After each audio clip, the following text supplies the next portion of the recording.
My name is Emily. I am a digital project manager at Chanel in the global retail education team. Can you maybe give us your impression about design and aesthetics in luxury world? Onboarding is so important because when you think about it, it's the first interaction a learner is going to have with the brand. The codes, the symbols, the brand identity needs to be super clear, and it needs to create this sense of loyalty from the very start. The everlasting challenge is how do you make sure that your learners in a wholesale environment are going to want to train for your brand rather than another. So hello Emily, welcome to Emraude First Podcast. We have been working together since a while, since 4 years. 4 years now, yeah. And we have designed like 10 or 15 different experiences together with our teams. So maybe you can introduce yourself a bit. Of course. My name is Emily. I am a digital project manager at Chanel in the global retail education team. And I've been a part of all the games that we've created together for the past 4 years now. Perfect. And I'm Virgile, the CEO of Emraude.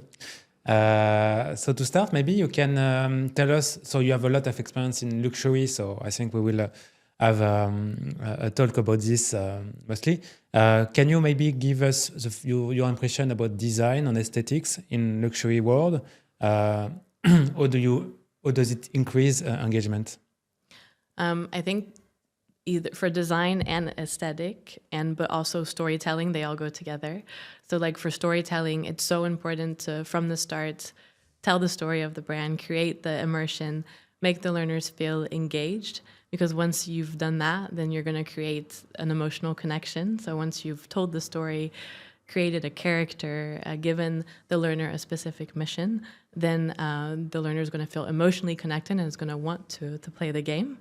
And if you add on top of that the aesthetics of being visually consistent to the brand's identity, really a full immersion into the brand with the codes and the luxury symbols, everything that is true to the brand, then you help the learner feel immersed. The learner is going to play the game and immediately know what brand they're playing the game for. So in a digital learning, how do you balance immersion and simplicity? So immersion is obviously the most important thing, but you can't have an immersive game if it's too hard for the learner to play the game. So having an easy-to-use experience for the learner is so important. We both know that if a learner has a bad experience, they're not going to want to come back into the game. So finding that balance and trying to figure out how to make a clear path so that every step builds upon the next. The learner knows where he's going next, what his next mission is, so that the learner understands also his growth and his progression. So having that clear progression bar is so important. Also, we don't want the learner to feel stuck or to not know where he's going next. So for example, in one of our games, we wanted to find a way to kind of guide the learner, but in a discreet way, because you don't want to have a big button that says click here next or anything like that. So we added a discreet butterfly that just, flew from one place to another, kind of guiding the learner in this delicate way. And that was definitely a best practice that we've incorporated in all our games so far, to really have that companion or that discreet companion to guide you and make the experience just as immersive but easy to use at the same time. You have many codes in a luxury house, so many codes. Like, how does it align with like immersion and gamification? When creating an immersive experience, the goal to always have in mind is the brand and the brand's codes, their symbols, the brand's identity and the brand values, and how do you convey all of those things into the immersive experience. You can do it through, of course, storytelling, but also in a very discreet way, which I think makes it even more luxurious, is kind of putting those codes and symbols everywhere in the game, making it not that obvious, but at the same time, that's all the learner can see. And when the learner starts the immersive experience, they immediately know what brand he or she are in. And I think that's what makes it so special and immersive and luxurious in general. But does it limit you, like in terms of creation? Like, Uh, can you make everything you want, or are you limited with some things? No, it doesn't limit us. It gives us endless possibilities. I think it's definitely a challenge for you more because there's so many different codes and symbols. And I know a lot of the times we want to integrate as many as possible, but in the measure of possible. But I think it's definitely an advantage. It opens creativity even more. So there is no problem of going to a surreal environment, like on a planet or on an week, and being a traditional, or it's better to go on a traditional thing. You go inside a boutique and you are a client. Both work for different purposes. I think going on a very fairy tale, fictional environment, while always staying true to the brand, to the codes, to the colors, works just as well as staying in a very institutional case figure where you're going to do more role plays in the case of a boutique. Okay. But both, I mean, super immersive, and both are just as engaging. How do you keep the learner motivation from start to the end? Like, is it like with emotion? Definitely. You got to create that brand culture in the immersive experience, make the learner feel a part of something bigger, and create that engagement just from the start. You also want to trigger emotions such as like pride and curiosity and excitement. For example, when you unblock a challenge or when you get lots of points at once because you got a question right, this is going to provoke emotional highs, which is immediately going to make the experience more meaningful and more impactful for the learner. Also including a sense of pride with leaderboards and badges and challenges is going to make the learner feel part of something and more engaged because they want to go and complete everything. And also having this sense of personalization, so like being able to personalize your avatar and make it your own, and from the start have that character that you're going to follow, that you've made a bit yours, is going to create a sense of ownership, which is definitely going to augment retention and engagement. So we have two different type of format, 2D, 3D. We have done like both, 2D and 3D, like I think half. Yeah. Like, what's your recommendation in terms of when to use it, why? So we've done both. I think for more institutional, true to the brand, luxury, context, code, symbols, it's better to use 2D because it stays a bit more true to the brand's identity. But if we're going to create more of that wow effect of something that's something that's fictional, a more immersive experience, I think 3D is more adapted. So I mean, both work just for different types of contexts and different needs, I guess. And when you don't know what to choose, you can do like 2D and 3D. It's both. Personally, I prefer 3D. I think it offers just something completely different that we don't have in the training offer in general. And it's just, to me, it's more engaging. But I understand the 2D factor of having to have it more institutional and true to the luxury brand. It's very funny because luxury houses are more involved inside the learning, like they want to do innovation always, you know, and rather than other industry. Do you know why? I know why. I think in the beauty industry specifically, we really have the two poles that are a retail environment, but also a wholesale environment. And for a lot of luxury brands, the wholesale environment is a lot more important in terms of number of learners. So the everlasting challenge is, how do you make sure that your learners in a wholesale environment are going to want to train for your brand rather than another? So I think that's the main reason why luxury brands in the beauty industry invest so much in learning, is because they want to make sure that their trainings are as captivating and engaging and provoke as much emotional connection as possible, so that their learners feel super engaged to the brand and they always want to come back and train to that brand, because training for that brand is super cool and fun. So there is a fact of, there is like a competition between brands, and that's why they try to create the more interactive and immersive experience to to create Yeah, exactly. the most incredible experience. Exactly. So Who can they be can the most remember, engaging? Yeah. Yeah, okay, and the experience this needs to be product, memorable for sure. Yeah. this product is wow. It Yeah. was so wow the experience. So Mm. and when someone asks for a cream or perfume, oh okay, remember my training, Exactly. and I remember the key data and everything. Mm. Yeah, Yeah. okay. Impactful trading means more retention, means they're going to sell more. In your population, you have different type of profile. Mm-hmm. How does gamification address to both profile? So it's really important, especially in a retail education context, that we make sure we adapt to all types of learners and all types of digital proficiency as well. Something that is very important to us is inclusivity, and we've incorporated it in all our games. In our last game, we incorporated a voiceover for the entirety of the game, offering the option for the learner to listen instead of actually reading. We offer the possibility to augment the font size or to change from dark to light mode as well. So always keeping that inclusive mindset. Another thing we do is tailor the difficulty to our learners. So not all our learners will have the same confidence in the topic. So we decided to do several levels. So in our last game, we did a standard level, but also an expert level, which makes the learner feel like it's a more personalized approach and make sure that the learner doesn't feel overstimulated or understimulated, because in both ways you lose motivation.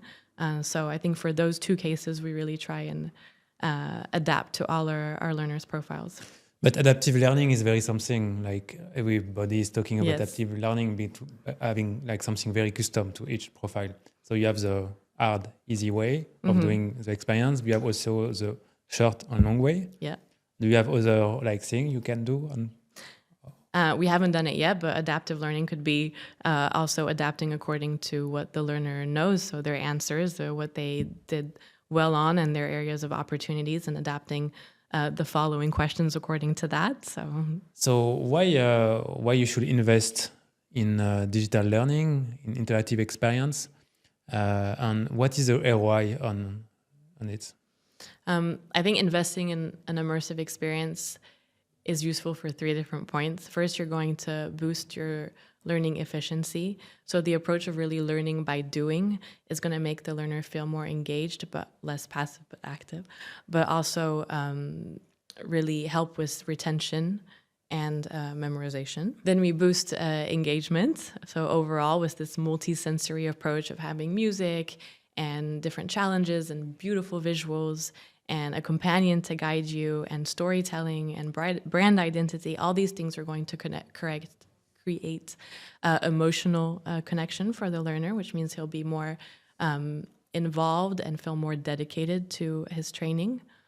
And then we can boost well-being, because in general, an immersive experience is a safe place for a learner to experience and make mistakes and try again and always feel like he's learning in a safe environment.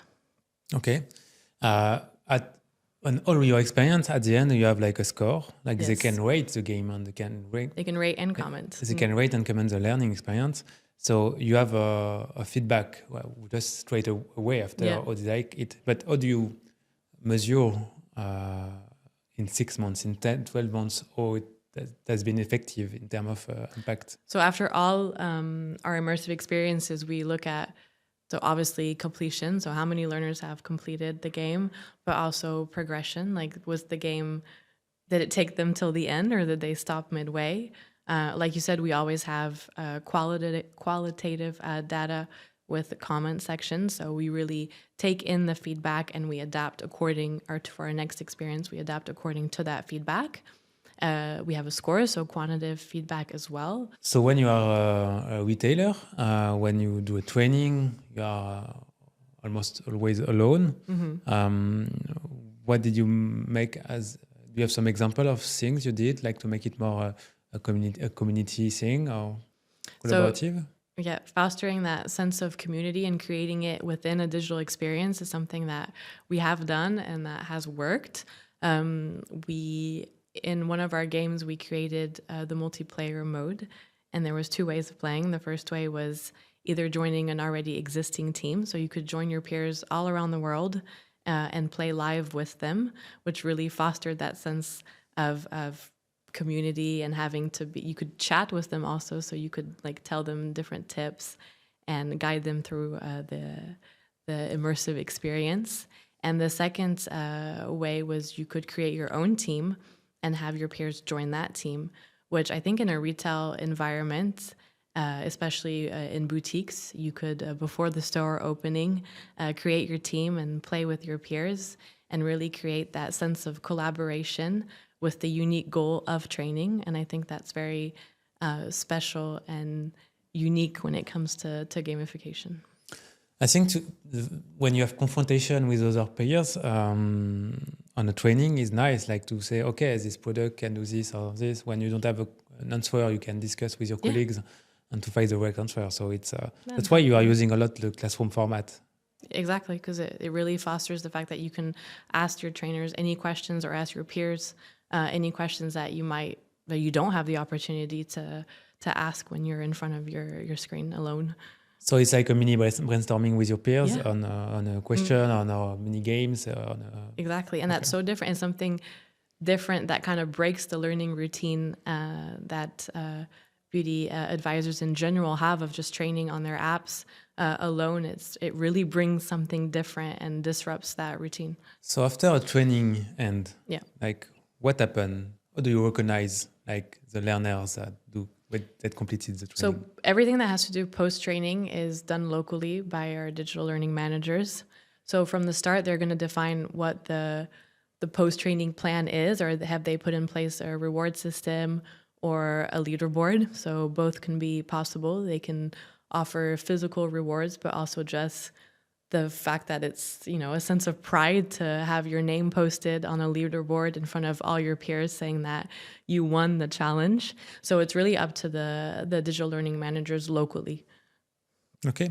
We have seen many things with our clients, like sometimes it's like a diploma. So you have a custom diploma. When you finish, you can share with your peers with a score, for example. You have achieved like 99% of a good answer, for example. There is also, for example, the badges. So we have done a few times, like you have some stickers, badges stickers, like design tailor-made to the experience. So you can put the sticker on your computer or on a luggage, for example, if you want to travel and see the reward. Do you have other thing in mind, like for rewards that you can do? You could unblock a secret game at the end of an experience, like only if you've completed the entirety of the game, it deblocks a secret experience at the end.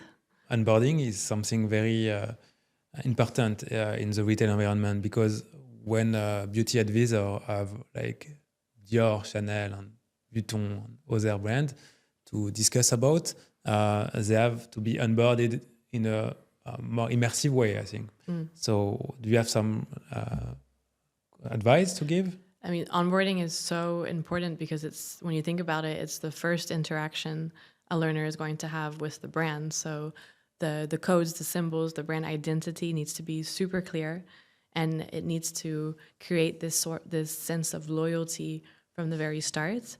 But also onboarding, it's the first point of contact that the learner has with the learning offer of the brand. So when you think about it, if you create a super immersive and fun, exciting onboarding experience, then from the start, the learner is going to feel engaged and therefore is going to feel more loyal to the brand, and in the future is going to want to come back and train for that brand because of the first immersive experience you gave them.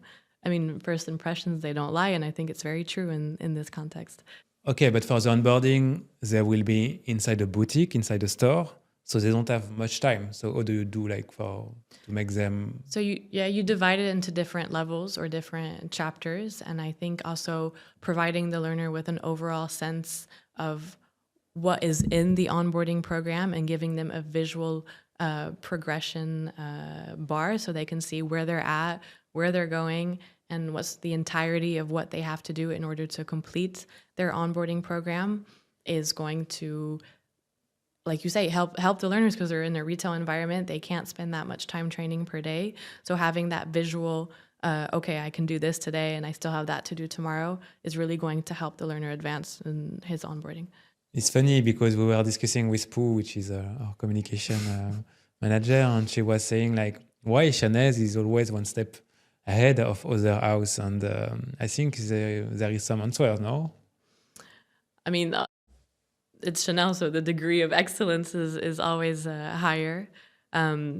Also, I have to say, like, since COVID, digital has really taken a step up, and we've really started to invest in digital learning and then creating immersive games and creating something different for our beauty confidence. And really, we see it as a gift. Like, it's a gift that we give them to be able to train in such beautiful, immersive environments. So starting from that, we want to take it as far as possible and make it as excellent as possible. And also the team, obviously. Of course, the team. You are one of the only team which is like strong since like 5 years, 6 years.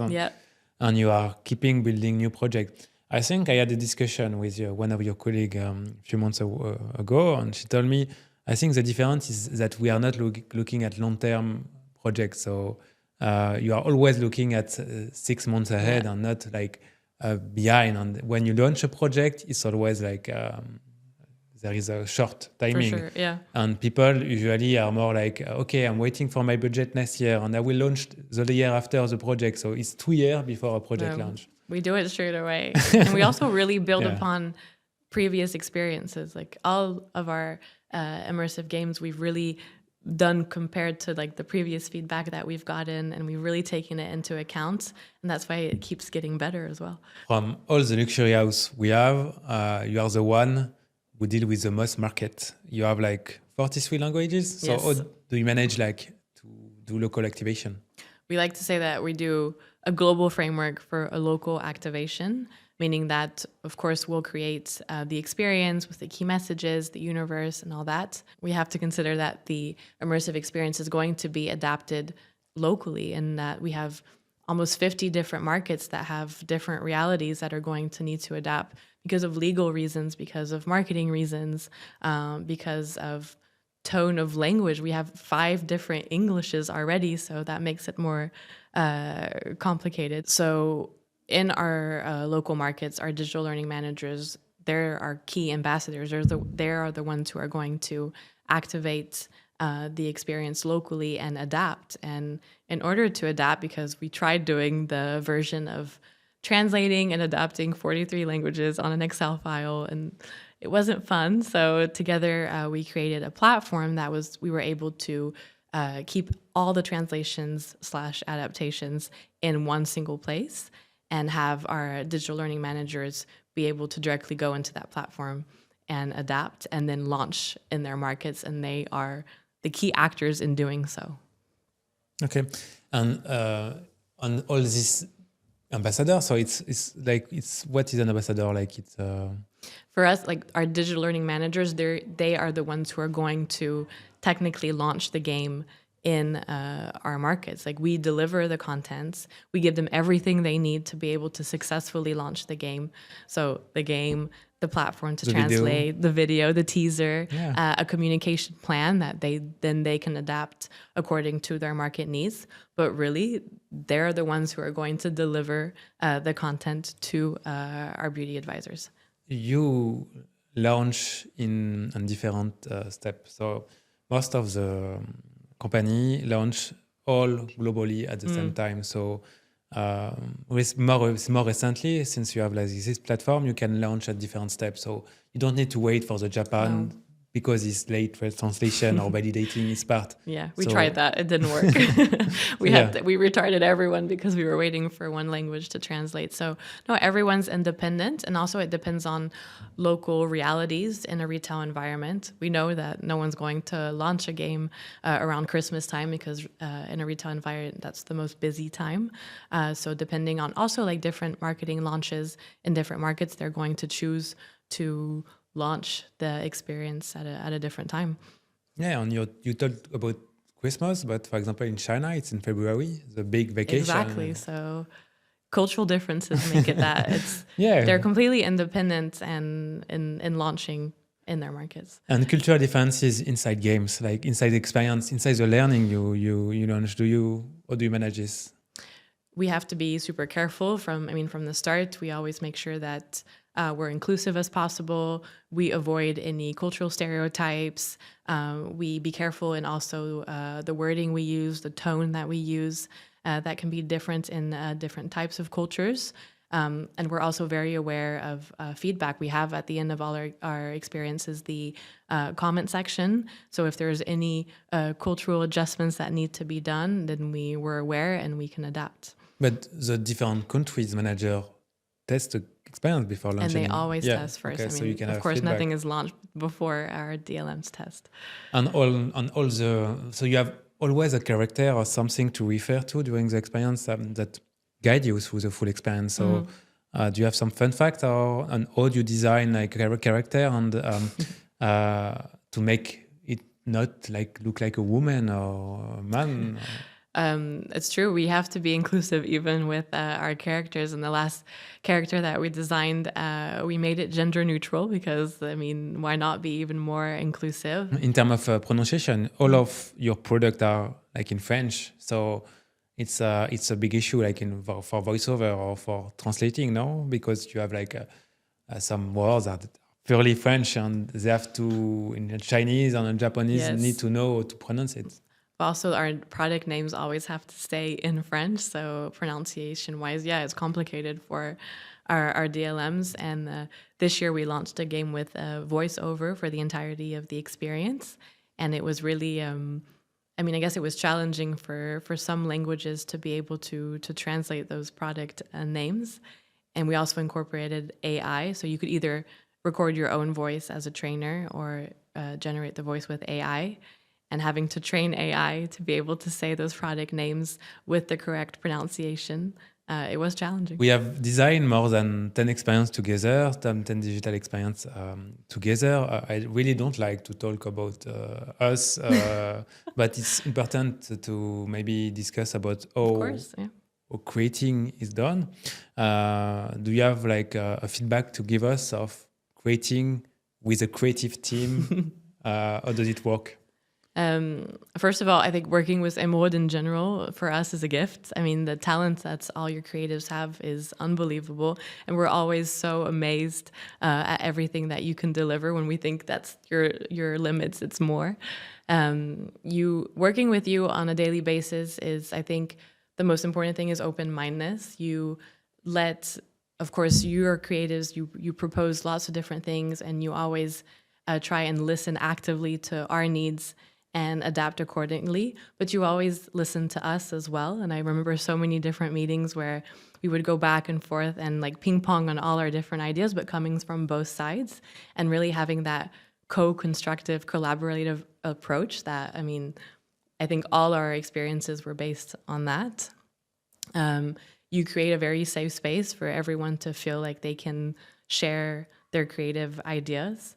And we also create different channels. We have dedicated meetings to project management, but we also have dedicated meetings to just brainstorming sessions where we let creativity flow. We use a lot of visual aids also with you. So like where we actually bring real life products, or we share a lot of images that we have in mind to help you create to something that is often complex and have it be more tangible and have a better idea of what to create. But honestly, you always have full freedom to innovate and to propose your ideas, and it's something that we always like to build upon.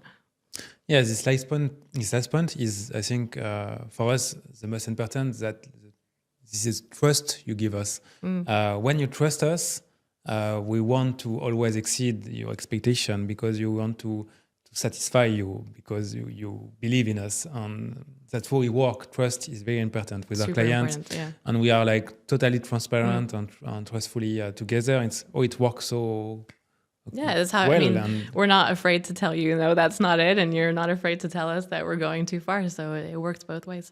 Yeah, exactly. Another thing that work pretty well when we work together is when we do like a physical workshop together to work on design different experience. So that's when the creativity flows the most. We spend hours just talking about different creative aspects and going back and forth, and I think that's definitely a best practice to have those moments of workshops and where creativity just is open. I think in 5 years, it never happens that a 1 hour meeting. No, it's never lasted an hour. Will never last 1 hour. No. We are for 3 hours Yes. of brainstorming and having new idea. I think we always. need days now. So for you at Emraude, how do you deal with the excellence of a luxury brand and our high expectations? So we have a brief internally from the product manager to the whole team, project team. So usually a project team is 10 people at Emraude. You have like designer, motion designer, UX designer, developers. And all the team is briefed on the project. So we have a big brief and everybody has to go look at the DNA of the brand, check their Instagram, their YouTube, check on their website, what is the universe, what is their codes, and try to learn like as much as possible. So it's very nice because for your brand, you have like a short movie of the history and dedicated to different subjects. So it's very easy to understand in a few minutes how it works. So this is one of the first thing we do. Then it's very important to always one step ahead on what you are expecting. For example, if we have a meeting, we always we always do more than what was expected. And we are always ready like 1 day before the deadline, so we can share with you before the meeting like what we have prepared, so you can have already your feedback. So we can have a meeting which is very productive and go to different new subjects. And what do you think has been your biggest challenge so far working with a luxury brand? I think it's normal, huh? But what is different from other brands is the details. We have many back and forth on all the story, visual. It's not a problem. Huh? We like to improve, but you have always a small adjustment to do, which is very good. And so sometimes we have 10 back and forth on a design. It's normal. We try to be proactive always, maybe 2 or 3 different propositions to go faster. But I think this is the biggest challenge with our luxury clients, like the validation, back and forth until final validation. Okay, and what differentiates us from different luxury brands that you work with? I think there is few things. First, from a global level, you exchange a lot with the local. Like usually, a luxury house, it depends, but like 80% of the time, a luxury house like build a master in English, translate everything, and just launch it globally. They don't go to see the market and tell them like, do you like it or you don't like it? They just like launch it like globally for everybody. The fact that you have like local entities where you have a community, so you have every week and every month you discuss together. So I think you want to give them something like every month, so to give them content and give them like a new way of animate things in their local store. So I think it's one of the key points. I think another point is that you let us a lot of freedom, like in terms of R&D, for example. You have a subject and it's like carte blanche, and you can do whatever you want, just give us something impactful, like something new, something engaging for the whole community. And this is what trains us, like to have the opportunity to do this.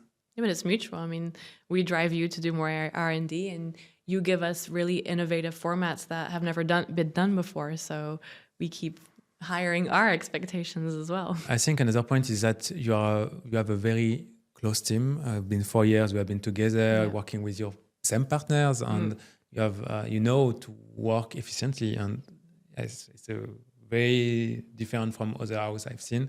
And I think you have also another approach of being like, you don't have one project manager for launching a new product training. You have like a digital team, another team dedicated for the product, and they're both working together.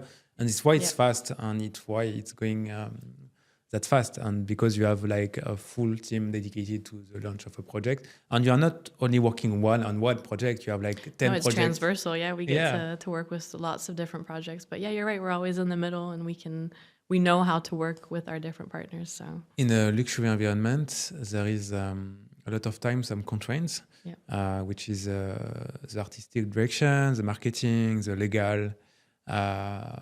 We have not very, we didn't see this problem with you.